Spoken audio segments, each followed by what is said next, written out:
important question. How can the giving of Christmas gifts impact Medicaid? Our expert in elder law, Gary Price, has the answer. Good morning, Gary. Good morning, Angie. Good to be here. It's good to have the conversation because this is the time of year when families make gifts to family members. So, first of all, let's describe what the gift is we're talking about here.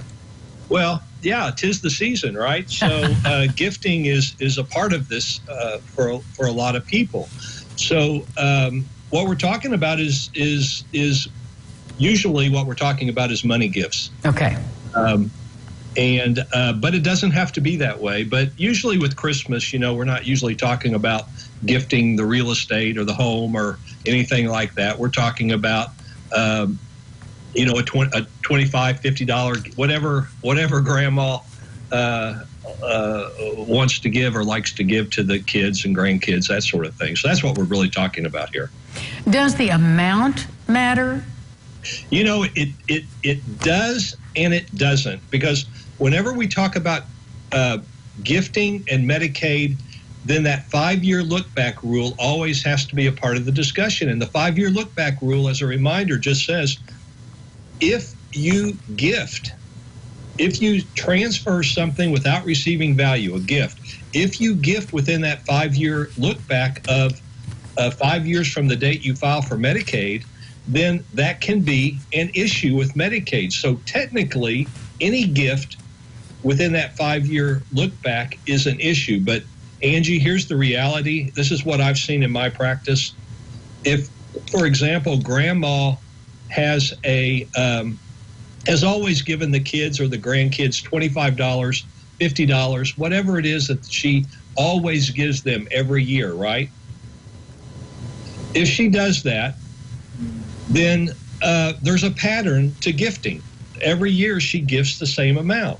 So if that's the case, then the amount probably doesn't matter, because she's gifting because it's Christmas. She's not gifting in order to reduce her assets in order to qualify for Medicaid. So as long as she stays within that pattern and gifts the same amount, then it probably is not an issue. However, if she's always gifted $25, $50 to each child and grandchild, but this year she gives $500, that's going to create an issue.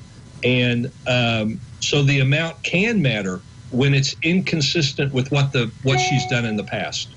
All right, so what do we do about that? What does that do to eligibility for Medicaid? Well, it always creates an issue, and that's what I want people to understand. I don't want to be the Grinch here and say don't do it. You know, if grandma wants to gift. If there's no